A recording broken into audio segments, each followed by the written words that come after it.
I trusted my sister when she handed me those allergy pills. Take 2 before bed, Elise said with a sweet smile. You need rest before your long drive to Grandpa's will reading tomorrow. 20 minutes later, I was on my kitchen floor, throat closing, vision dissolving into black, my heartbeat pounding so loud it echoed through my skull like a drum. She switched the labels. My own sister had poisoned me. I crawled toward my phone and dialed 911 before everything went dark. 4 days later, I walked into that will, reading the one Elise thought I'd never survive to attend. The room went dead silent. My parents' mouths fell open. Elise's face turned the color of ash, but that wasn't the moment that shattered everything. It was when 2 police officers stepped through the door and said, "Which one of you is Elise Price? We have questions about a federal investigation." What they revealed next made my mother's hand fly to her mouth. My father's coffee cup slipped from his fingers and exploded on the marble floor. Have you ever discovered that someone you loved your whole life had been secretly destroying you all along? My name is Lauren Price. I'm 35 years old, and I've spent the last decade working as an accountant in a small Indiana town where everyone knows your name, but nobody really sees you. I have built what I thought was a stable, independent life, but looking back now, I realize I was living in a house of cards that my own family had been secretly dismantling for years. That Thursday afternoon started like any other. I was finishing up quarterly reports at my desk when my phone rang with an unfamiliar number. The voice on the other end belonged to Mr. Hendricks, my grandfather's attorney. Grandpa Harold had passed away 2 weeks earlier, and the will reading was scheduled for Monday morning. But there was something unusual about the call. Mr. Hendricks said that Grandpa had left a special sealed portion of the will that could only be opened if I was physically present. Not my parents, not my sister Elise, me specifically. I remember feeling a strange warmth spread through my chest. In a family where I had always been the afterthought, Grandpa Harold had singled me out. He was the only one who ever really saw me. 2 months before he died, he called me out of the blue, asking odd questions about my finances. Had I checked my credit report lately? Was I having trouble with loans? I laughed it off, telling him everything was fine, even though it wasn't. The truth was, my credit score had been mysteriously destroyed for years. I'd been rejected for home loans 3 times. I couldn't understand why I paid my bills on time. I had no debt that I knew of. I did everything right.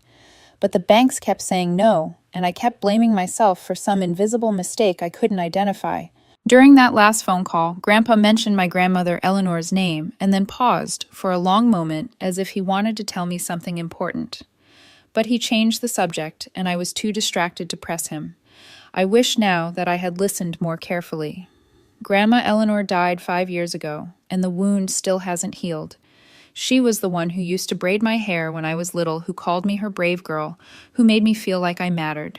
When she passed, I waited for a letter, a keepsake, anything that might carry her love forward. But nothing came. Elise handled the estate and told me Grandma wasn't sentimental about material things. I accepted that explanation, even though it broke my heart. A few months later, I noticed Elise wearing a beautiful pearl necklace I'd never seen before. When I asked about it, she said she bought it at an estate sale. I believed her. Why wouldn't I believe my own sister? Within an hour of the attorney's call, Elise phoned me, with a sweetness that felt almost performative. She asked what time I was leaving for the will reading, which route I planned to take, whether I was feeling well enough for the long drive. She seemed particularly interested in my seasonal allergies, which had been acting up all week. Looking back, I can see the calculation behind every question. But at the time, I just thought she was being unusually caring.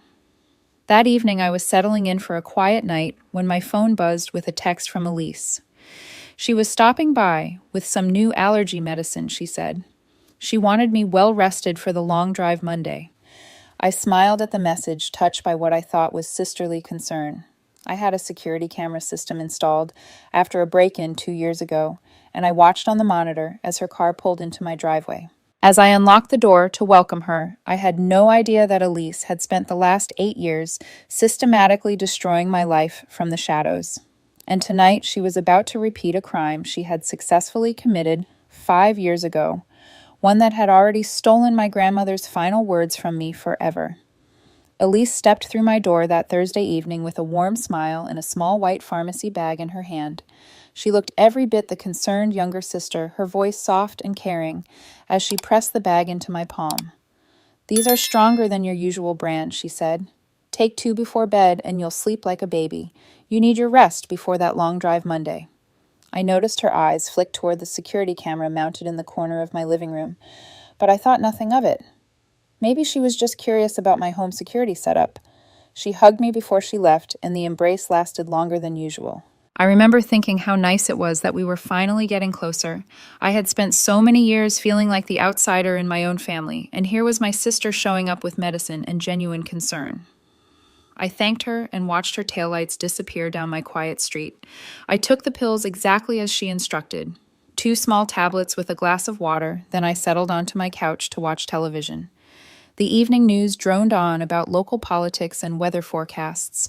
I pulled a blanket over my legs and waited for the drowsiness to come. Instead, something else happened. About 20 minutes after I swallowed those pills, my throat began to tighten. At first, I thought it was just my allergies acting up again. Maybe some dust I had stirred up while cleaning. But then the tightness turned into pressure, like invisible hands squeezing my windpipe.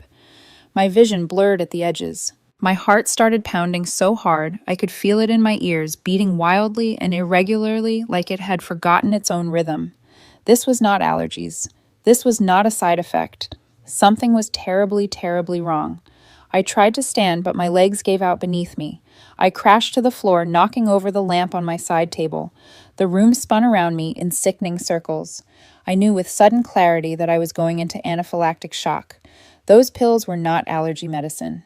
My sister had given me something designed to shut my body down. I could feel my airway closing, each breath becoming a desperate fight for the smallest sip of oxygen. My phone was on the coffee table just a few feet away, but it might as well have been miles.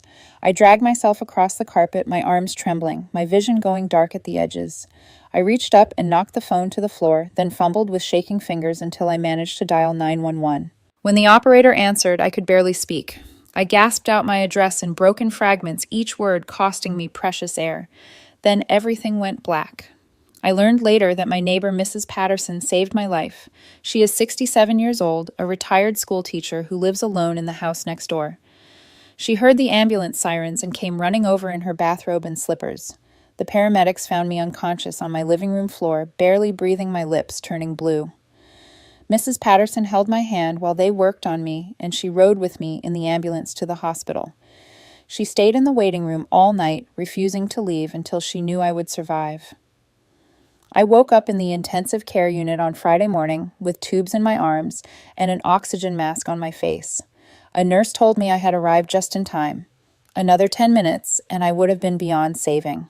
That afternoon, a woman in a dark blazer walked into my hospital room and introduced herself as Detective Martinez.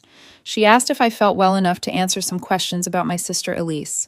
I nodded, my throat still raw and sore. What she told me next shattered everything I thought I knew about my own life. Elise had been under federal investigation for identity theft for the past 6 months. The victim was me. Over the course of 8 years, someone had opened 7 credit accounts in my name and racked up $187,000 in fraudulent debt. That someone was my own sister. The mysterious credit problems that had haunted me for years, the loan rejections, the constant financial humiliation, all of it traced back to Elise. She had been stealing my identity and destroying my future while smiling at me across the Thanksgiving table. I could have crumbled in that moment. Part of me wanted to. But something else rose up inside me instead, something harder and more determined. I asked Detective Martinez to hand me the hospital phone. My first call was to my cloud storage provider. I changed the password on my security camera footage and locked it down so that no one could access or delete it. That footage showed Elise entering my home with the pills. It showed her glancing at the camera. It showed her handing me the poison with a sister's smile. My second call was to the credit bureaus. I requested emergency freezes on all 3 of my credit files. No one would open another account in my name ever again. Then I turned back to Detective Martinez and asked her for copies of every document in the investigation file. I was done being a passive victim. If my sister had been destroying my life for 8 years, I was going to understand exactly how she did it. As I reviewed the police timeline from my hospital bed, one detail made my blood run cold. The earliest fraudulent account was opened just 3 months after my grandmother Eleanor died. That was right after Elise handled the estate, right after she told me Grandma was not sentimental and left me nothing. Detective Martinez noticed my expression and leaned forward. Identity thieves often escalate after getting away with something smaller, she said. They gain confidence. They push further. I stared at the document in my hands and felt a terrible question forming in my mind. If Elise started stealing my identity right after handling Grandma's estate, what else did she take from me back then? What else disappeared that I never knew was meant to be mine? I spent the weekend recovering in that hospital room, my body slowly healing, while my mind raced through every memory I had of my sister. Every kind gesture now looked different. Every sweet word now sounded hollow. On Sunday evening, my hospital phone rang. It was Mr. Hendrick's grandfather, Harold's attorney. He told me the will reading was still scheduled for Monday morning, exactly as my grandfather had requested. But there was something else. Harold had left unusual instructions. A private nurse named Margaret would deliver something to me Monday morning, just before the reading. She would arrive at 7 o'clock sharp. Mr. Hendricks did not know what the delivery contained, only that Harold had been very specific about the timing and the recipient. It had to be me, and it had to be that morning. I hung up the phone and stared at the ceiling tiles above my hospital bed. My grandfather had known. Somehow, impossibly, he had known that something like this might happen. He had prepared for it. He had left instructions and made arrangements that would only activate if I ended up exactly where I was right now. The question that kept me awake all night was simple but terrifying. What did Grandpa Harold discover before he died, and what was Margaret bringing me that he did not trust anyone else to deliver? The answer came at 7 o'clock Monday morning. I had been discharged from the hospital 30 minutes earlier, still weak, but determined to make it to the will reading. I was sitting in the lobby waiting for my cab when a woman in her 60s approached me with gentle eyes and a worn leather bag over her shoulder. She introduced herself as Margaret, and she said she had been my grandfather's private hospice nurse during his final 6 months. Harold had given her very specific instructions. If anything ever happened to me, if I ever ended up in a hospital or in any kind of trouble, she was to deliver 2 items directly into my hands and no one else's. She reached into her bag and pulled out a USB drive and a sealed envelope with my name written on it in my grandfather's shaky handwriting. I opened the envelope first. Inside was a note that made my breath catch in my throat. My brave girl, it read, "If you are reading this, I was right to worry. Watch the video before you face them. And know this, your grandmother never forgot you. What Elise took from you 5 years ago, I have done my best to return." I stared at those words until they blurred through my tears. Margaret squeezed my shoulder and told me there was a quiet room down the hall where I could watch the video in private. She walked me there and stood guard outside the door while I inserted the USB into my laptop. My grandfather's face appeared on the screen, and even though I knew he was gone, seeing him alive again hit me like a physical blow. He looked frail, propped up against pillows in what must have been his hospice bed, but his eyes were fierce and clear. He spoke directly to the camera as if he could see me watching from the future. "Lauren," he said, 6 months ago, I was going through your grandmother Eleanor's belongings. I found her personal diary hidden in a box of old photographs. The last entry was written the week before she died." He paused, and I could see his hands trembling as he held up a small leather journal. He read the entry aloud. "Gave the letter and mother's pearls to Elise to deliver to Lauren. I hope my brave girl knows how proud I am of her." His voice broke on the last words. "Lauren, your grandmother left you her most precious jewelry and a handwritten letter telling you how much she loved you. Elise never delivered them. I found the pearl necklace hidden in Elise's jewelry box. She has been wearing it for years, pretending she bought it herself. The letter, I believe she destroyed it." I pressed my hand against my mouth to keep from crying out.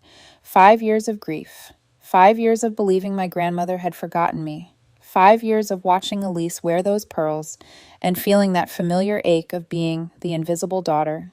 It had all been a lie. Grandma Eleanor had loved me. She had left me her most treasured possession and her final words, and Elise had stolen them both. The video continued. Harold explained that when he discovered the truth about the pearls, he started investigating further. He hired a private investigator. He made contact with Detective Martinez, who was already building a case against Elise for identity theft. He wanted to gather all the evidence before confronting anyone. I tried to tell you, Lauren, he said, his eyes filled with regret. 2 months ago I called and asked about your financial troubles. I was trying to start the conversation, but you said everything was fine and I was a coward. I could not destroy your world over the phone. He wiped his eyes with a shaking hand. I also knew that if I warned you, you would confront Elise immediately. She would have time to destroy evidence, create alibis, manipulate your parents. I needed to build an airtight case first. I thought I had more time. His voice dropped to barely a whisper. I ran out of time, Lauren, but I made sure the truth would reach you one way or another. Then his tone changed, becoming harder and more urgent. If you are watching this in a hospital, it means Elise has made her move. She knows I left you a sealed letter in my will. She will try to intercept it the same way she intercepted Eleanor's letter 5 years ago. Her plan will be simple. She will show up at the attorney's office with a forged document claiming you authorized her to receive your mail. After she gets the letter, she will tell you it was just a brief note, nothing important, or that it got lost in the confusion. I know this because it is exactly what she told you about Eleanor's letter. Grandmother was not sentimental. That was a lie, Lauren. Eleanor loved you more than anyone in this family ever understood. The video ended, and I sat in silence for a long moment, letting the truth settle into my bones. My grandfather had seen everything. He had prepared for everything.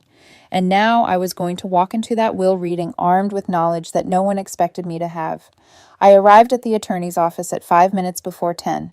Detective Martinez met me in the parking lot with a small velvet box.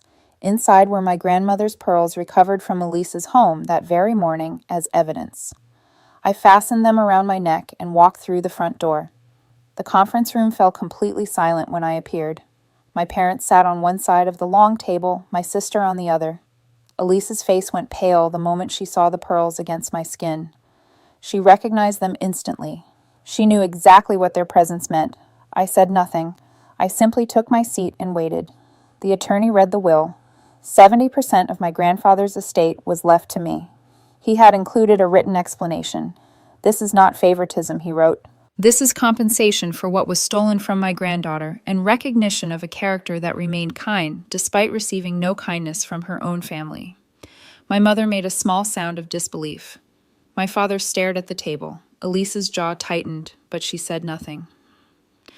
When the reading concluded, Elise stood abruptly and announced she needed fresh air. She grabbed her designer purse and headed for the door, but Detective Martinez and 2 uniformed officers were waiting for her in the parking lot. I watched through the conference room window as they stopped her beside her luxury car, the one I now knew had been purchased with my stolen credit. Elise Price. Detective Martinez said in a clear voice, "You are under arrest for aggravated assault, federal identity theft of property, and forgery." During the search, an officer pulled a folded document from Elise's purse. It was a forged power of attorney, dated that very morning, authorizing Elise to receive all mail and legal documents on my behalf. The signature was a near-perfect copy of my handwriting. My grandfather had predicted her plan down to the last detail. As the handcuffs clicked around her wrists, Elise locked eyes with our mother through the window. "Mom," she screamed, her voice cracking with desperation. "Tell them I was helping you. Tell them you knew." My mother's face drained of all color. She said nothing. She did not move. Inside the conference room, Detective Martinez made a note in her small black book. I turned to the detective with a question that had been building in my chest since the moment Elise screamed those words. What exactly did my mother know? Detective Martinez looked at me with steady eyes. "That is our next conversation, Miss Price." That conversation happened sooner than I expected. Detective Martinez stepped back into the conference room less than 10 minutes after Elise was taken away in handcuffs. My parents were still sitting at the table, my mother gripping the armrests of her chair like she might float away if she let go, my father staring at the wood grain as if it held answers to questions he was afraid to ask. The detective closed the door behind her and addressed my mother directly.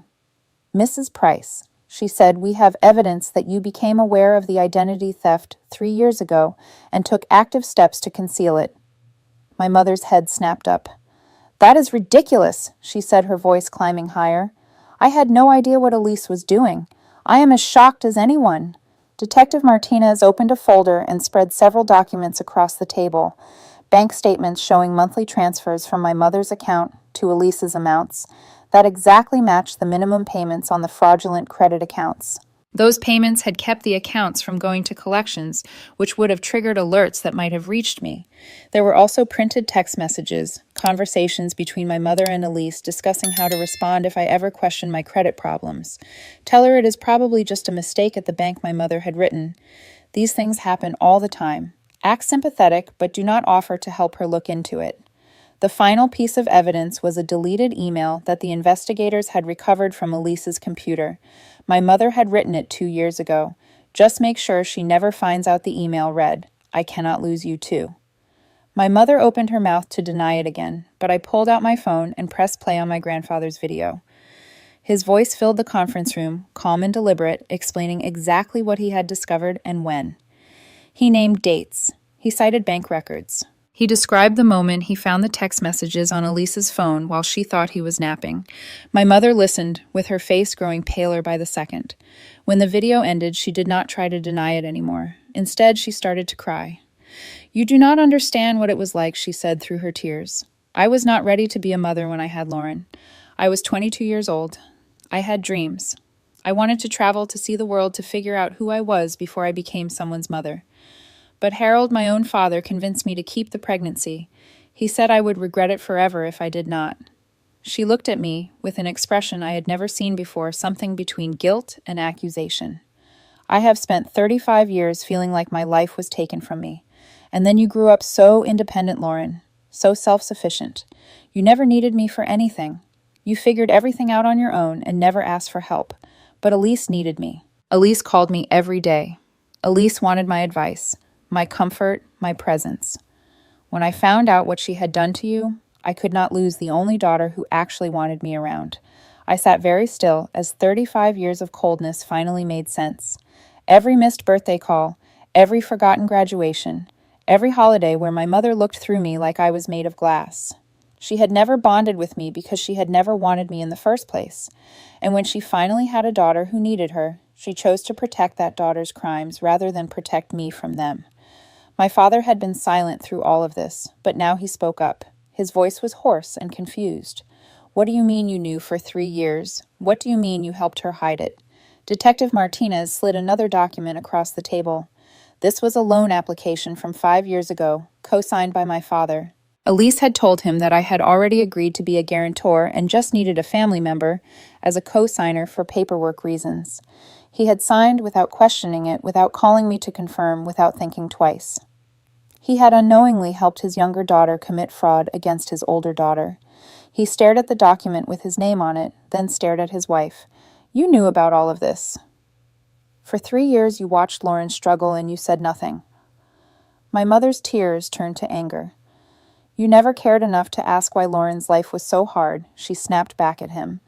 "You just assumed she was not as capable as Elise. You compared them constantly. You bragged about Elise's apartment and her car and her lifestyle while Lauren lived in that tiny house and drove that old sedan.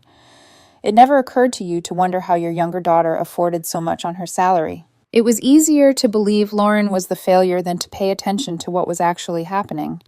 My father looked like he had been slapped. The two of them began arguing in harsh whispers, decades of suppressed resentments finally boiling over. The family facade that had been maintained for my entire life crumbled completely in that conference room, and I watched it happen with a strange sense of detachment. After a few minutes, I stood up slowly. I did not cry. I did not shout. I felt a calm settle over me that I had never experienced before. "For 8 years," I said, and my quiet voice cut through their arguing, "I thought I was a failure. Every closed door, every denied application, every landlord who looked at my credit report and told me no. I blamed myself. I thought I was doing something wrong that I could not identify. I paused and looked at each of them in turn. But it was you, all of you, in different ways.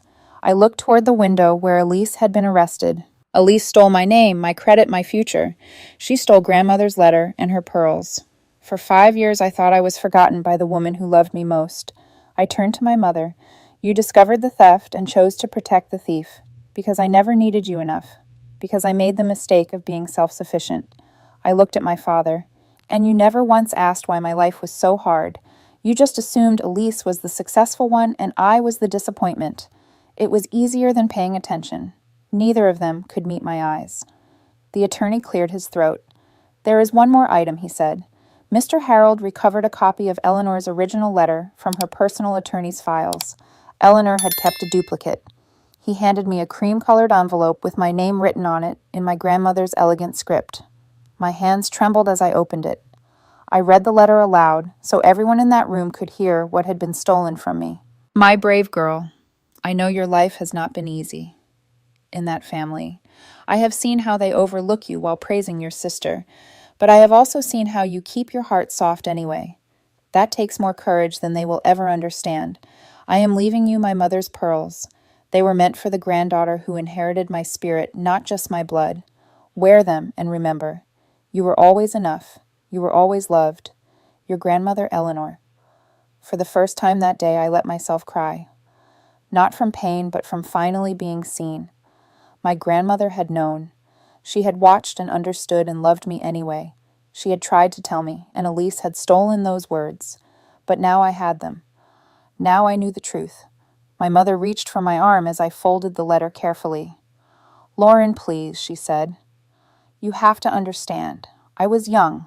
I was overwhelmed. I made mistakes. I gently removed her hand from my arm. You did not make a mistake, Mom, I said. You made a choice. Every month for 3 years, you made the same choice. I picked up my purse and tucked the letter safely inside. I hope someday you understand the difference. I walked toward the door without looking back. In the lobby, Mrs. Patterson was waiting with a thermos of hot tea and a warm cardigan. Come on, dear, she said softly. Let me get you home. As I walked out with this woman I had known for only 2 years, I realized she had shown me more care in one morning than my mother had shown me in 35 years. 6 weeks later, I woke up in my grandfather's cottage to the sound of birds singing in the apple trees outside my window. It was the same sound that had greeted Harold and Eleanor every morning for 40 years, and now it greeted me. I lay there for a moment, feeling the soft cotton sheets against my skin, watching the early sunlight filter through the lace curtains that my grandmother had hung decades ago. For the first time in my adult life, I did not wake up with dread sitting heavy on my chest. There were no mysterious bills waiting in my mailbox. No credit rejections to brace myself for, no invisible force working against me that I could not name or understand. The weight I had carried for 8 years was finally gone. I got up and made coffee in the small kitchen where Eleanor used to bake apple pies every autumn. My credit had been fully restored. I learned that Grandfather Harold had secretly paid off all $187,000 of fraudulent debt before he died. He wanted my fresh start to be truly fresh, with no traces of Elise's crimes following me into my new life.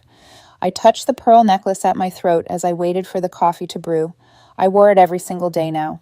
It was my grandmother's most precious possession, meant for me all along, and I would never take it off. I had started a small bookkeeping practice from the cottage's sunroom, a bright space with windows on 3 sides that looked out over the orchard. 3 local clients had already signed on small businesses that needed someone trustworthy to manage their accounts. The work was steady and satisfying, and I could do it all from this place that felt more like home than anywhere I had ever lived. Every afternoon around 3 o'clock, Mrs. Patterson would walk over from her house next door with a plate of homemade cookies and a thermos of tea. We would sit on the porch and talk about nothing in particular, just easy conversation between 2 people who genuinely enjoyed each other's company. She had become the family I chose, and I had become part of hers. Detective Martinez called me on a Thursday morning with final updates on all the cases. Elise was facing 18 to 25 years in federal prison. The charges were extensive. Identity theft, totaling $187,000 in fraud across state lines. Aggravated assault for the pills she gave me, which contained a compound specifically designed to trigger severe anaphylaxis. Theft of property for my grandmother's jewelry valued at $15,000, and forgery for the power of attorney document she had planned to use. My mother had been formally charged as an accessory after the fact for her 3 years of actively concealing a felony. She would not serve prison time due to her age and clean record, but she would have to testify against Elise at trial. She was also ordered to pay $50,000 in restitution and would carry a felony conviction for the rest of her life. My father, while not criminally charged, had filed for divorce and put the family home up for sale.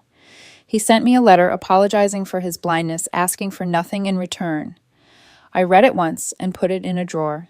I was not ready to respond, and I was not sure I ever would be. One Saturday morning, I heard a car pull into my driveway. I looked out the window and saw both of my parents emerging from the same vehicle. It was the first time they had been in the same space since my father filed for divorce. They walked to my door together, and I knew immediately why they had come. I invited them inside, because that is the kind of person my grandmother raised me to be. I made tea and set out cookies that Mrs. Patterson had brought the day before. Then I sat across from them and listened to their complete plea. My mother cried as she spoke. Elise was facing almost 2 decades in prison. She was their daughter. She had made terrible mistakes, but she did not deserve to have her whole life taken away. My father looked hollowed out, a shadow of the man who used to sit at the head of our family table. He said that a letter from me requesting leniency could make a real difference at sentencing. The judge would take it seriously. It could mean the difference between 18 years and 12 or even less. They were asking me to help save my sister from the full consequences of what she had done to me. I let them finish. I did not interrupt or argue. When they were done, I set down my teacup and responded calmly. I spent 35 years wondering what I did wrong to make this family treat me like I was invisible. Now I know the answer. I did nothing wrong. You all made choices. Elise chose to steal from me not once, but systematically for 8 years. She chose to destroy my grandmother's letter and wear her pearls as if she had a right to them. She chose to poison me, so I would not make it to the will reading. Mom, you chose to help her hide all of it because she made you feel needed in a way I never did. Dad, you chose not to see what was happening because it was easier to assume I was the failure than to pay attention to the truth. I paused and looked at them both. I will not write that letter. Not because I want Elise to suffer. I do not want that. But consequences are how people learn that their actions have weight. Maybe 18 years will teach her what this family never did. And maybe watching her face those consequences will teach both of you something too. Neither of them spoke. After a long silence, they stood up and walked out of my cottage without another word. I watched their car disappear down the long driveway, and I felt nothing but peace. That night I sat in my grandfather's reading chair with Eleanor's letter in my hands. I had read it dozens of times by now, but tonight felt different. I was not reading it as a revelation anymore. I was reading it as a foundation, a permanent part of who I was and who I would become. I found a beautiful wooden frame at an antique shop in town and placed the letter inside. I hung it on the living room wall beside the photographs of Harold and Eleanor that had been there for decades. My real family. The ones who fought for me, even after they were gone.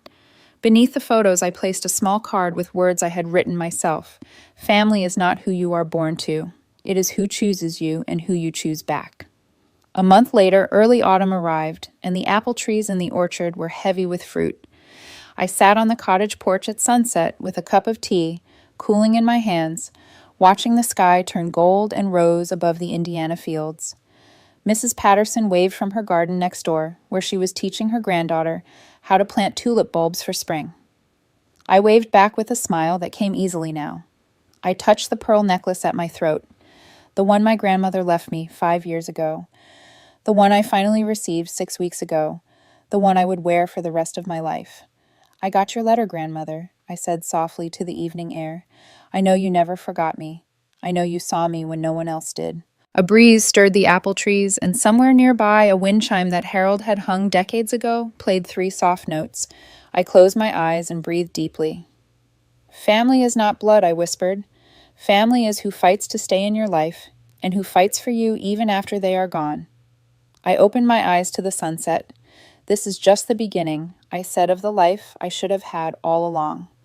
I picked up my tea and went inside to start dinner, leaving the porch light on, just in case Mrs. Patterson wanted to stop by later. The cottage glowed warmly against the darkening Indiana sky, and for the first time in my life, I was exactly where I belonged. Lauren's story teaches us something that too many of us learn too late. The people who hurt us the most are often the ones we trust completely. But here is the truth that matters. You are not responsible for the choices other people make, even when those people are family. If someone in your life is making you feel small, invisible, or worthless, that says everything about them and nothing about you. Real family does not tear you down in secret while smiling to your face. Real family shows up with a thermos of tea when your world falls apart. Sometimes the family we choose loves us better than the family we were born into, and that is okay. You deserve people who see you, who fight for you, who celebrate your strength instead of punishing you for it. Never let anyone make you believe you are less than you are. If this story touched your heart, please subscribe to our channel so you never miss another powerful story like this one. And I would love to hear from you in the comments. Have you ever discovered that someone you trusted was secretly working against you? How did you find the strength to walk away? Share your story below. Your experience might be exactly what someone else needs to hear today.